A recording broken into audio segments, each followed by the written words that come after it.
Thank you so much for having me. This is very different from sitting at home in front of my computer and tweeting to 100,000 people. Way more nervous doing this.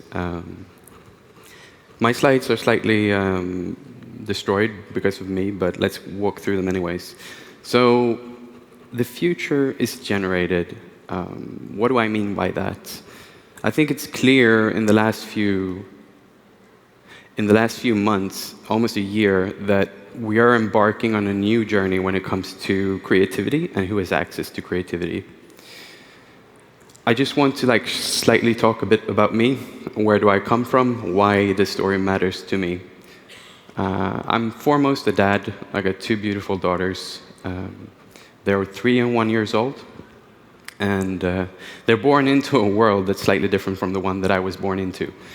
They start their lives with AI already around them. I started my life with walking to the TV and pressing buttons to change the channels.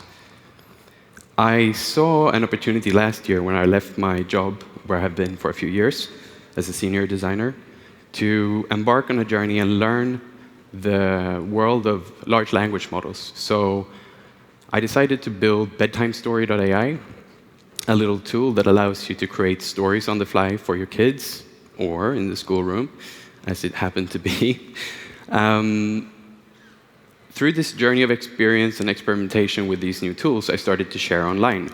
And that led to me getting a voice and helping others to discover the new tools that are available and become very fluent in them fast. I'm a Twitter addict, and I do not consider myself an AI expert, but I'm still here talking on stage, so I appreciate the opportunity. So how did we end up here? There are a few key moments in human history, a few more than these, but I want to touch on these because they're very important. We have the wheel. Obviously, without the wheel, we couldn't have done much of the things that we're doing today. We have the Industrial Revolution, and that led to automation and productizing everything, basically. A lot of people lost their jobs during that period of time, but we survived. We're here today. And then we had the birth of the internet. It happened during my lifetime, but I was still too young to kind of experience it firsthand. And now we're entering the age of intelligence. This is an era where we're going from the information highway that we've been used to living in currently, where we type anything on Google and we get a good results. Now we're going to walk around with some sort of inkling to intelligence in our pockets. By that, it's not just something that will fetch you information, but it's something that will augment your ability to reach for intelligence when you need it. Consider it like a pocket calculator, but just 1 million times more advanced, or 1 billion times more advanced. So how did we get here? Moore's law played a very important role in the advent of how this even got possible in the first place. Here we're looking at a scale of roughly 120 years, where we go from mechanical ways of doing compute all the way to the integrated circuit, where we are today, from the middle of the 1970s. And just from my birth in the late 80s until now, we've seen a 13-fold increase in compute power. This is 13 orders of magnitude more compute.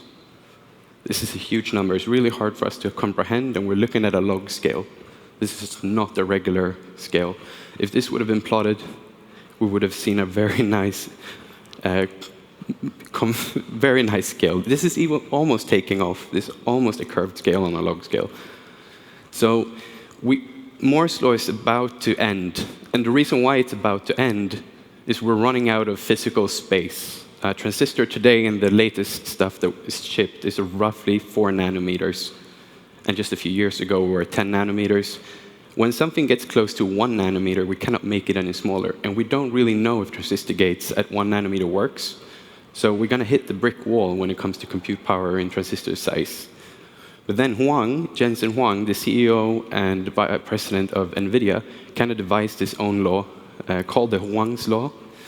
And with the advent of GPU power, we're able to continue on the Moore's law scale for approximately another 10 years. And then we don't know. That's roughly how far we can look into the future. So what is a GPU? most of you have used one. You might not even know what it is, but it's in gaming consoles, computers. It's been there since the early days of the Atari. Roughly the first GPU that was shipped was in the Atari 2600. It could generate video or like display pixels in a 62 by 128 pixels in black and white, and half of that in color. And if we look at where we are today, the GPUs have gone from the GeForce 256 to the GeForce RTX 4090. And the step count between these two are mind-boggling. We're looking at 17 million transistors on the first GPU of the world, and now we're looking at 76.3 billion transistors in state-of-the-art hardware today. So why does this matter? AlexNet was the catalyst that started all of this. It was created by Alex Krusnovsky, Ilya Sutskever, and Geoffrey Hinston. These are brilliant minds in the realm of machine learning. And AlexNet, I asked ChatGPT what it is, and explained to me like I'm 5. It's a pair of magical glasses for the computer that helps us to see and understand pictures. It starts by looking at simple things and then combines them to understand more complex things, just like you do when you draw. I like this because it's true. This is how most machine learning algorithms works. What happened after AlexNet is basically 10 years of extreme hard work from the entire industry. Across all the spectrums, all the verticals within machine learning, everyone went to work. The biggest breakthroughs are basically in 3 things: large language models, diffusion models, and generative adversarial networks. Skip it. So the diffusion models is what you're using when you are playing with Midjourney or playing with Stable Diffusion. The way that it's trained, it's taking input data, storing it in latent space, and then pushing it out the other end. The latent space part is what most people are debating currently. And inside of that black noise, this is a very simplified idea of what's going on. We have forward noising and backward denoising. People think that the image to the far left is what's stored, but in reality, the data set is trained on the noise. So when we talk about ethics, it's the noise that we're worried about. That's the stuff that AI learns to use and to draw, to create images, video, 3D. All the same is based on this. So last year, we entered the AI summer. We got Midjourney early last year. The alpha was released in January, February. And then in July, we got Midjourney V3, we got DALL-E 2, and we got Stable Diffusion. Huge breakthroughs. Essentially went from like being able to do this to the left, all the way to this to the right. This, by the way, is 538 days of development within one field of machine learning. And as we saw on the other graph, there's roughly 60,000 papers written this year alone on this type of technology. So I'm going to talk a lot about generated images. There are obviously other fields, video, VFX, audio. These 2 images are generated by AI. They are really difficult to tell apart from physical images. This can obviously be used for many things. Again, really hard to tell whether or not this is real. So you can imagine being in a creative workflow, working with clients, ideas, anywhere where you currently are doing a lot of grunt work, you can save endless amount of time by integrating tools like Midjourney into your workflow. There are no kind of limits on what's possible in the realm of visuals. Like you can create anything, basically. Just to give you an idea, I wanted to do a hoodie out of like a survival blanket. And I went to start to generate a bunch of hoodies made of a survival blanket. This would have taken me a lot of time to do manually. Find some models, go out and shoot, make some prototypes. This took me about 5 minutes. Once I'm done creating hundreds of images like this, I can start curating and sourcing the ones that I really enjoy. And I end up with something like this. Now, this is a novelty, right? It sounds like this might not change much. But we have to keep in mind, we're just about 550 days into this. The novelty will wear off, and use cases for professionals will increase. If I was doing a movie, for example, I wanted to do really nice storyboards. I need a storyboard artist, I need a visual artist, I need to really have a crew of people doing a lot of work. With the help of AI, I can start storyboarding in the same amount of time it took to make the hoodie. One person, 5 minutes, hundreds of outputs. Obviously, this is difficult, ethics, morally. I don't know what Daft Punk thinks about this. Doesn't matter, because at this point, the genie is out of the bottle. All these images are also AI generated. I find it really difficult, almost eerie difficult to understand where this is going. If I saw this picture in my feed, I wouldn't blink. I'd think, yeah, that's a real photo. If I saw this photo on a billboard for H&M, I wouldn't think twice. I would think it was real. Same with this. There are so many different areas where generative AI can be helpful, where today you need to spend a lot of time, you need to have a lot of craftsmanship, you need to have spent a lot of hours honing in your skills. For example, architectural visualization. This right here was me playing around in the morning before I was dropping off the kids at daycare. I wanted to try to see if I could do a modern house in an archipelago setting with a big pool. I have around 50 outputs that I did between the time I left the dinner table and my kids got ready for kindergarten. I posted this on Twitter, got 5,000 retweets, and Daniel Ek, the CEO of Spotify, reached out and said, hey, what do you think about this? You think architects will be less useful in the future? I said, no. I actually think they will be more useful because now people like me can really tell them what I want. And they don't have to spend too much time querying me for stupid things that I cannot answer. So I think there will be more of us, more designers, more creatives in general, because this democratized access. I didn't have to learn a 3D tool to do this. It goes to say that this will touch every aspect of our lives, not just the creative industry. It will be really difficult for us to transition into a world where it's difficult to trust what we see, what we hear, motion, pictures. Because even if these are still pictures, it takes just one person and a little bit of grit to create hundreds of thousands of images that could be spread for good and for bad. There are some people that are really trailblazers in the industry, like Salma here from London, who is working really hard on facilitating creative tools for creative people in their workflows to help people that have less of a budget to really kind of create good creative visuals that otherwise would have cost a fortune. So I just want to briefly touch on bedtimestory.ai because this is where I started and how I got really, really into AI. It's a little tool that allows you to create hyper-personal stories. And bedtime stories was just a gateway drug to get into using these tools. You basically give it a bit of context. It can be an event that happened during the day with your kids. They need to kind of work that through in the evening. For instance, my daughter got home one day and got bitten in the head. And we made a story that reflected that incorporated morale. And now I can tell that story. My partner can tell that story.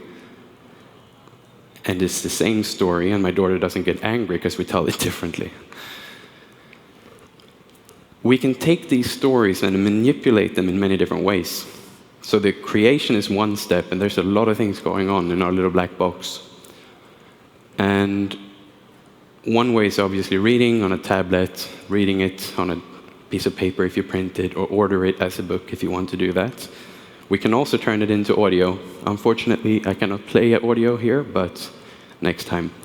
The funny thing with the audio is that I clone my voice. So took about 60 seconds of a sample of my voice, uploaded it, and now any story that my daughter chooses to create or that I choose to create with her can be read back to her with my voice. So if I'm not home, as I wasn't yesterday, she could still listen to me telling her a story that I've never read. Quite profound. So she knows how to manipulate Hey Google in our house, controls everything from lighting to shades to music. She's 3 years old. She knows what radio station we listen to in the morning. She knows how to turn on the lights. And she knows how to turn on a story. So what are the impacts on society when everything becomes generated, not just images, but video, audio, 3D, moving pictures? We have the problems of deepfake. I wanted to play this, but I'm also seeing that I'm also running out of time. But deepfakes is the bad part, but it's also the good part. It's a little bit like porn. Sorry for tingling there, but the porn industry is doing a lot of good things, accelerating technology forward. I'm not going to comment on anything else. The deepfake industry is doing the similar thing within the field of AI, because as they're doing good stuff, they're also doing bad stuff. But the good stuff, I think, overshines the bad stuff in the sense that they are making tools to make it easier to discover deepfakes. This guy's, I don't know, 5 million followers on TikTok. It's the fake Tom Cruise. It's hilarious. Should go follow. Obviously, this can be used for propaganda, which is, again, not good. But just like with a hammer, you can choose to build a house, or you can choose to smash a vase. These images doesn't exist. These kids, these events never took place. But we can see how bad actors could misuse this technology. They can make their own technology and supersede our feeds with countless and countless of fake imagery, fake stories. It could be moving, it could be stills. And it's going to be up to us as a society to participate in the dialogue and to participate in what we want to see in this content being on our devices and in front of us. And we're going to have to make a decision on whether or not we're going to allow this, and we're going to have to push the constituents and the people in power to take their decisions necessary. We saw this happen with Pope Francis a few weeks ago, months now, where Pope got drip. This went viral, and it was difficult for people to understand whether or not this actually was real. Obviously, it was not real, but it would have been really nice, because I think, personally, the Pope would look dope in Balenciaga. This is another thing that, someone that doesn't like Biden could do. They could depict him as weak. And the president of the strongest country in the world would not want to be depicted as weak. Don't sue me. Also, this guy could be a fruit salesman. If this was in my feed, it would be hard to say whether or not this actually happened, if it was staged, if it was someone trying to make fun of him.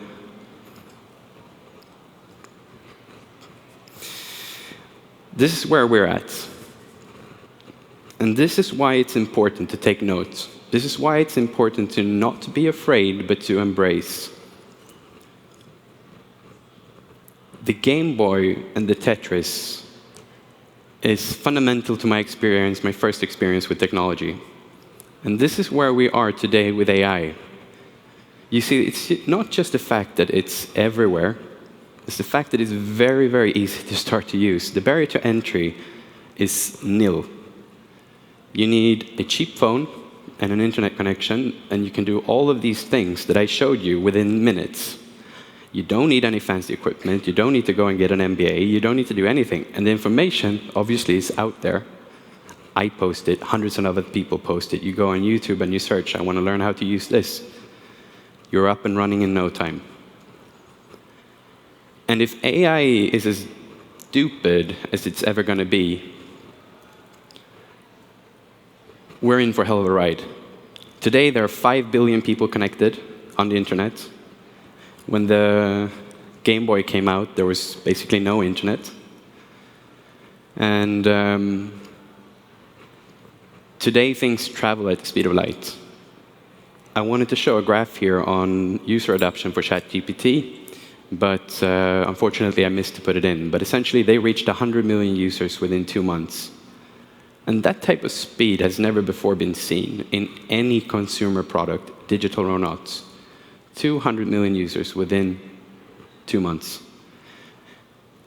And they are continuing. It's like it's a rocket ship. And keep in mind, they have 5 million people to pick from. AI beyond images and video is already everywhere around us. If you ever use your iPhone to type, that's your first interaction. The keyboard basically runs from AI. If you take a photo, the photo is actually not really taken. It's AI that stitches 15 images together to create that photo. If you open the Photos app, you look at memories, that's all AI generated. So there's AI that we talk about and mention, and there's AI that's hidden. And I think it's the hidden AI that's going to be the power that moves us forward. It's going to be the things that make us go less to the doctor in a reactive way and more in a proactive way, because we have AI in our pockets that knows everything about us, has all our medical data, all our biometric data, and that can help us be proactive. Like I said, AI will never be dumber than it is today. So I'll leave you with this, to just a little bit of a hint of how fast this is going on all levels. Like, this is representative of generative images, but the speed of development is the same in all the fields. So you can imagine MedPalm 2 from Google. 2 years ago, it could not predict anything. And today, by just looking at a journal of a patient, it can find things that a doctor that's trained for 15 years are missing. So if this rate of change keeps up, we might live in a utopia, but we might also be our demise. If you want to learn more, go to youraiworkflow.com, and I'll be happy to answer any questions. And the future is generated. Thank you so much for having me.